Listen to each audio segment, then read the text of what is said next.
오늘 말씀의 제목이 하나님을 향한 스탠스를 제대로 취해야 한다라는 제목인데, 스탠스는 어떤 일에 대한 어떤 공개적인 태도죠. 그러니까 내가 하나님을 향한 태도가 확실히 정해져 있어야 된다, 이런 뜻입니다. 오늘 본문의 말라기서에 보면은 이스라엘 백성들이 참 힘들고 고통스러운 상황입니다. 여러분, 지금 다 힘들고 고통스러운 상황이죠. 사람이요, 여러 가지 어려운 상황들이 너무 많은 것 같아요. 일단 몸들이 다 온전치 않잖아요. 몸들이 이제 나이 들어가면서 다 망가져가기 시작하고 또 하나, 또 경제적으로 또 장사도 젊었을 때 되는 거지 나이 들면 좀 힘들다는 얘기를 많이 듣습니다. 또 그리고 인간관계가 쉽습니까? 뭐 자녀 관계가 어렵다, 직장인과의 관계가 어렵다, 인간관계가 너무 또 힘들잖아요. 그러니까 이 너무나도 고난이 힘드니까 사람이 낙심해 버리는 거예요. 하나님을 향해서 불만이 쌓여가 있는 거예요. 이스라엘 백성들 마음이 이랬던 거거든요. 근데 여러분, 세상이나 상황이나 개인적인 상황은 계속 바뀌는 거 알죠? 이게 한 1년, 2년 지나면은 지금 내 안에 있던 주변의 문제들이 문제가 아닐 수가 있어요. 어떤 사람은 목사님, 이 위장의 문제가 이 위장만 고쳐주고 있어요. 뭐 다른 데 더 커, 암은 아니고 더 큰 문제가 있어서. 그러니까 옛날에 그 문제는 문제도 아니었던 거예요. 이건 너무 불길한 얘기고 좋은 거.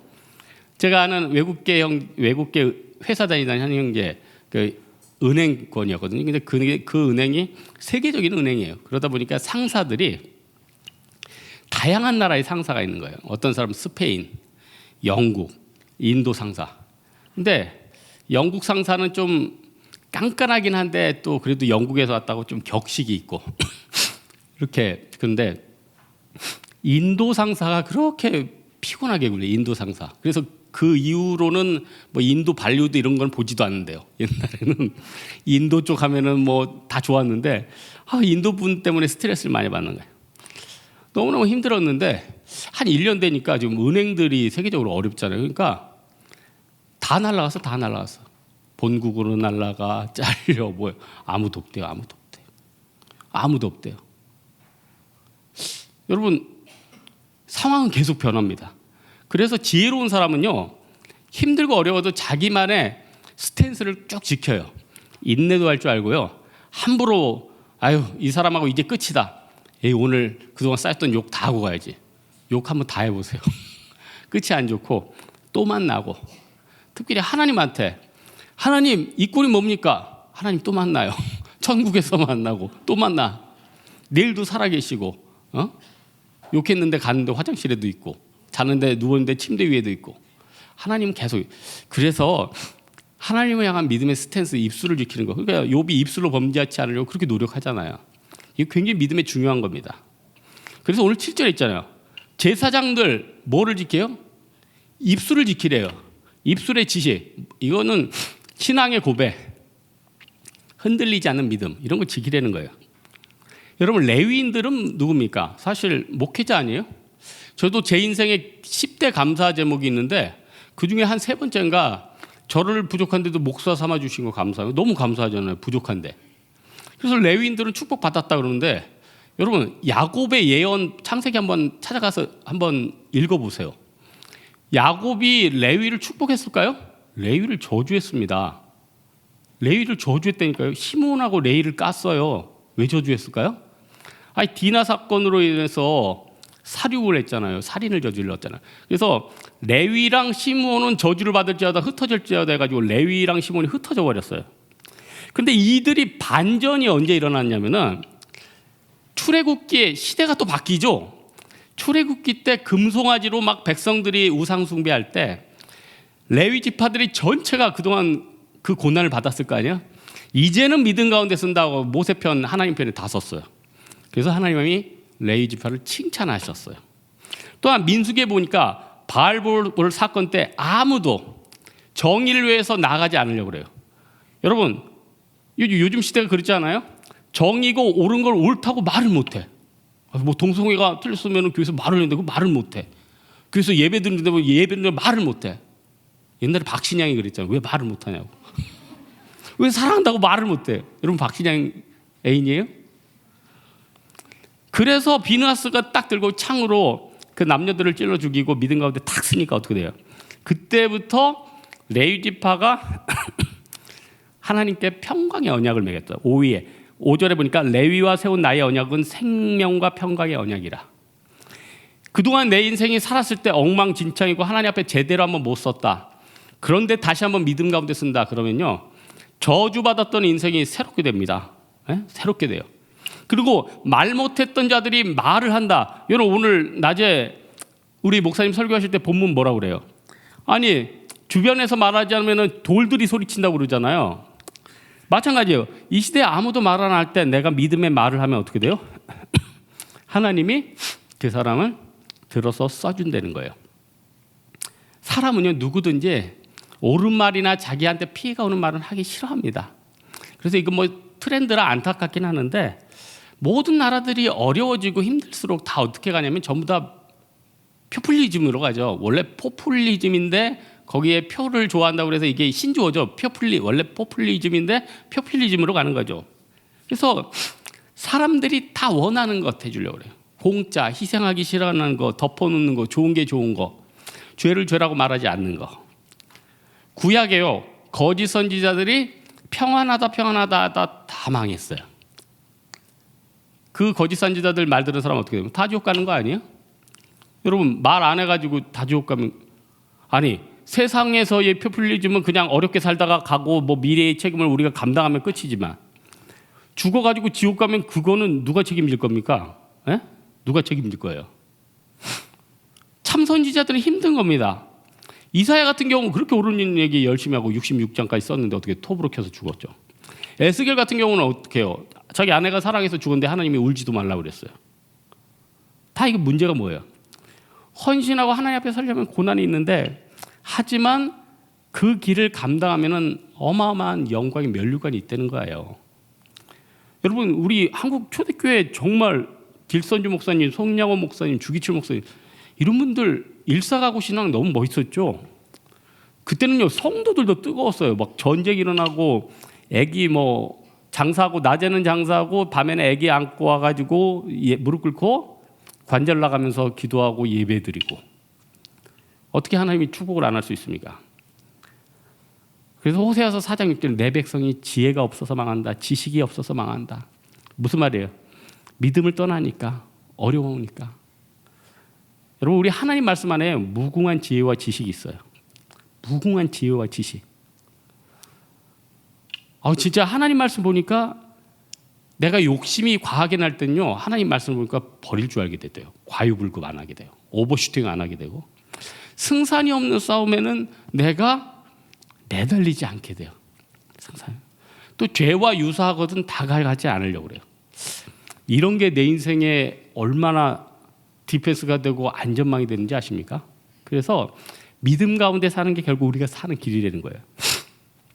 두 번째는 하나님이 제시하는 옳은 길에서 떠나면 안 된다는 거예요. 옳은 길에서 8절에 있는데, 너희는 옳은 길에서 떠나 많은 사람을 율법에 거스르게 하도다. 우리도 옳은 길을 떠나면 안 되지만 다른 사람도 옳은 길을 떠나게 해서는 안 된다는 거죠. 여러분, 옳은 길을 떠났다는 건 뭐예요? 자기 자리를 떠난 거예요. 여러분, 배신이 뭐 다른 게 배신입니까? 예배의 자리 떠나는 게 배신이에요. 믿음의 자리 떠나는 게 배신이에요.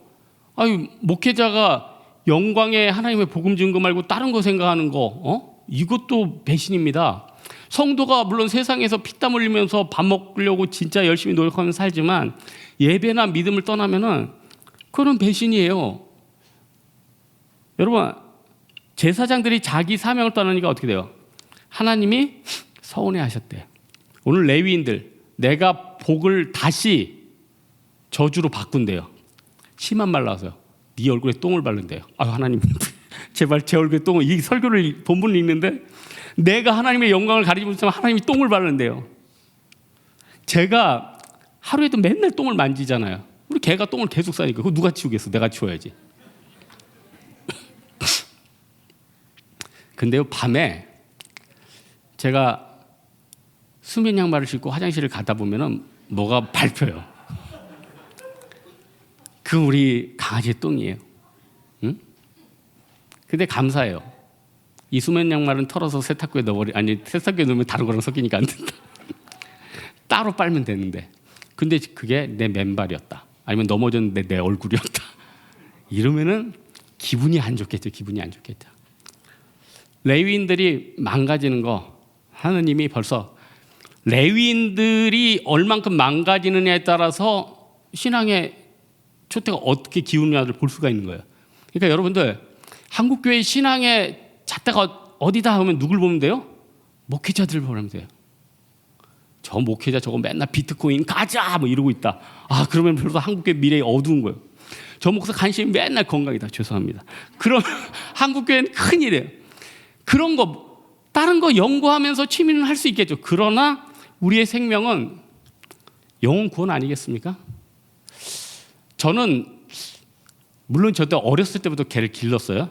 근데 이제 집 안에서 기른 건 이게 처음인데 지금도 생각나는 녀석이 하나 있어요.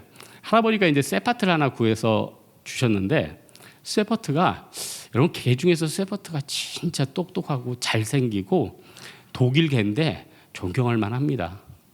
지금도 군견이나 뭐 다 좋은 게 세파트 쓰죠. 세파트 너무너무 똑똑해. 잘생겼어. 근데 평생 그 개를 집안에서 묶어놨지. 마당. 뭐 서울에 마당 뭐 넓어요. 다 조금 코딱지만 하지.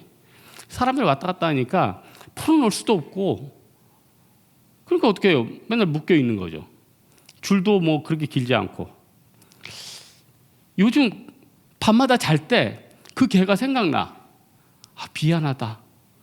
개가 살아 돌아올 수 있으면 한번 안아주고 싶어. 미안해. 그리고 개 맨날 산책해주고 옛날에 뭐 여러분 뭐 개를 개같이 여기지 않았어요? 먹던 밥 주고 뭐 배고프면 나도 잡아먹고 뭐 그런 시절이 있었잖아요. 우리 뭐 옛날에 그랬잖아요. 의식이 깨이기 전에는. 그러면서 미안하면서 보고 싶고 아 내가 너무 무지했구나 이런 생각을 들지만은 그렇다고 내가 동물 애호가가 될 생각은 꿈에도 없습니다. 왜냐? 동물도 불쌍한데요. 죽어가는 영혼이 더 너무 불쌍한 거예요. 그 에너지가 동물도 너무 불쌍한데 여러분의 친척, 친구, 부모님 그 사람들이 예수 안 믿고 영혼이 지옥에 가는 게 더 무서운 거예요. 우리가 어떻게 하겠습니까? 지상명령 하나예요. 예수님의 지상명령. 지상이 지구 위에서 한 명령이 아닌 거 아시죠? 지극히 높은 명령. 복음 증거하는 거. 복음 증거. 우리가 증거하지 않으면 어떻게 돼요? 에스겔 보면은 그 피값을 우리한테 찾는다면서요. 우리가 너무 교회에서 여러 가지 공부도 할 수 있고 비전도 세울 수 있지만 우리 궁극적인 목적은 뭡니까? 예수 복음 증거하는 거 아니에요? 내가 천국 가는 거 아니에요? 우리 친척들을 주께로 인도하는 거 아니에요? 우리는요 항상 생각해야 돼요. 나는 이 예수님의 명령의 자리에 떠나서는 안 된다. 늘 마음은요 복음 증거에 가 있고 늘 마음은 천국에 가 있어야 돼요. 여러분 저는 예수님의 제자 중에서 가룟 유다가 좀 안타까워요. 왜냐면 예수님하고 그렇게 공생에 3년 동안 있었는데 그 회개 안 한 것도 안타깝고 또 머리가 좋았으니까 또 재정을 맡긴 거 아니에요? 그러면은 가룟 유다가 만약에 배신을 안 하고 믿음 가운데 섰다. 예루살렘 교회 재정부장 되지 않았을까요? 생각해 보세요. 예루살렘 교회 재정부장 되지 않았을까요? 그럼 베드로가 갑자기 베드로가 됐는데 피터는 보험 증거하러 가고 또 그 물질은 가룟 유다가 잘 배분해 가지고 줬으면은 얼마나 아름다웠을까요? 여러분 시간 지나고 나면은 후회되는 게 너무 많을 거예요. 왜냐? 하나님이 좋은 기회를 다 주거든요. 교회에서 육체적으로 섬기는 것도 우리 어르신들은 알 거예요. 때가 있어요. 때가 있다니까요. 육체적인 노동도 때가 있고요. 험한 데 가서 선교하는 것도 때가 있어요. 늘 할 수 있는 게 아니에요. 다 때가 있다니까요. 그러면 그때 어떻게 돼요? 그때 들어가야 되죠. 사도 바울이 제일 먼저 복음 증거하러 갈 때 1차 전도회 할 때 누구 데려갔습니까? 마가 요한 데려갔잖아요. 그래서 끝까지 완주했으면 얼마나 영광스러워요. 왜 중간에서 도망쳐? 왜 중간에서 도망쳐 왔냐고. 끝까지 갔으면은 영광스러운 2차 전도여행, 3차 전도여행, 4차 전도여행까지 다 커버했을 거 아니에요. 그러니까 이 세상은요, 꼴 때까지 꼴인이 돼봐야 하는 거예요. 여러분 지금 잘 살았습니까? 죽어봐야 하는 거예요. 그리고 지금까지 못 살아도 지금 남은 인생 열심히 잘 살면 되는 거죠. 그래서 우리는 어떻게 해야 돼요? 사도 바울처럼 좀 다한 다음에 나의 달려갈 길 주 예수께 받은 사명 이 복음 증거함 나에게 뭐 영원한 생명의 면류관이 예비되어 있을 것이라. 너무 부러운 고백 아닙니까? 여러분 갑자기 이제 지금 죽는다 하면은 지금 너무 안타까운 거 많죠. 여기 지금 하나님 딱 6개월 남겨준다. 6개월 있대 여기 죽는다. 그러면 뭐 여러분 난리 나겠죠 지금. 난리 나겠죠. 우리 어떻게 해야 되죠? 여기 안 올지도 몰랐다. 갑자기 이상한 그런 생각이 돼서 6개월 남았다 그러면 다 모여서 기도할 것 같은 게 아니라 어차피 6개월 있다 천국 가는데 이제 죄 지을 거 한번 지어보고 응? 그동안 뭐 대출이나 땡겨서 외국 여행이나 한번 다녀오고 어차피 6개월 있다 안 갚아도 되니까 여러 가지 생각하겠죠. 여러분 사람은요 세상밖에 안 봅니다. 마치 영원한 것밖에 안 봅니다. 세상이 영원할 것 같아요. 그러니까 내가 흙수저고 내가 어려우면 이 어려운 상황이 영원할 것 같아요. 그래서 인생이 너무 피고 괴롭고 힘들고 비참한 거죠. 그리고 만몬신을 다 그리워해요. 저 만몬이 쓰이는 사람은 영원히 살 것 같아요. 여러분 금주에 아산병원 갔다 왔는데 그 규모가 어마어마해요. 그 병원을 지으신 분도 돌아가셨더라고. 동상 하나 남기고. 그 병원 옆에 100층짜리 건물 있죠. 그거 지으신 분도 작년인가 돌아가셨죠. 돌아가셨죠. 디모데전서 6장 7절 우리가 세상에 아무것도 가지고 온 것이 없음에 또한 아무것도 가지 못하리니 아기가 빈몸으로 왔잖아요. 늙어서도 빈몸으로 가는 거예요. 빈몸으로 왔다 빈몸으로 갔다. 오늘 생명이 있는데 죽으면은 내일은 다 없어지는 거예요. 제가 군대 가기 전날 민간인이었어요. 여기도 하고 저기도 하고 교회 봉사도 하고 입대 딱 하는 순간 이전과 이후는 다 없어져. 딱 그 2, 3년 동안에는 삶이 완전히 민간인은 아예 없어지는 거예요. 그때 제가 하나 깨달은 게 있어요. 아, 내가 생명이 딱 없어지면은 이전에 살아있던 이 지구상의 삶은 다 없어지겠구나. 그러면 우리가 지금 뭐 해야 됩니까? 그냥 십자가 붙들고 나아가야죠. 그리고 사실 고민을 안 해도 돼요. 여러분 지금 고민 많이 있죠? 예? 수만 번 머리를 굴리고 했는데 기도하니까 하나님 어떨 때 그냥 풀어준 거 있죠. 수만 번 고민을 했는데 인간적으로 안 풀었는데 하나님이 딱 기도하니까 딱 해결돼. 그래서 고민을 할 필요가 없는 거예요. 그래서 염려는 할 필요가 없는 거예요. 내가 할 수도 없는 거고 또한 하나님이 또 하신다는 거예요. 그리고 하나님이 또 늘 배를 골게만 살게 안 하거든요. 어떤 사람은 이 어려운데 하나님이 너무너무 많이 부어주셨대. 너무너무 무서울 정도로. 근데 지금 다 죽어나가는데 너무너무 잘 됩니다. 어떻게 간증을 해 그걸? 예? 어느 날 누웠는데 무섭더래요. 두렵더래요. 이 복이 뭔가? 나는 왕궁에 살고 있는데 많은 백성들은 그래서 내가 집사님 너무 오버하시는 거 아니에요? 갑자기 왕자 되셨어요? 그 마음이 귀중한 거죠. 나는 하나님이 갑자기 왕궁에 넣어주셨는데 많은 사람들은 비탄과 어려운 가운데 있구나. 그때 에스더의 말씀, 네가 이때를 위함이 아니냐. 하나님이 이때 보시는 건 바로 이때를 위함이 아니냐. 여러분 우리가 왜 먼저 이 복음을 받았습니까? 이때를 위함이 아닌가.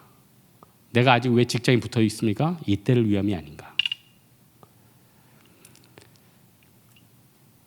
오늘 말씀에 결론을 맺겠는데 그래서 그 집사님이 결론적으로 운전대를 하나님 앞에 드려야겠다.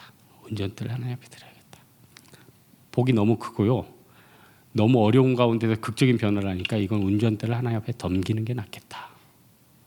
여러분 이제 또 내일이 밝아오죠. 뭐 수많은 문제들이 산재해 있습니다. 어렵습니다. 이제는 운전대를 맡길 때가 됐습니다. 말세가 가까웠더니 때가 가까웠잖아요. 이때는 운전대를 하나님 앞에 내드는 거예요. 그러면요 하나님이 적당할 때 멈추고 적당할 때 세워주고 적당할 때 부어주시고 적당할 때 가져가세요.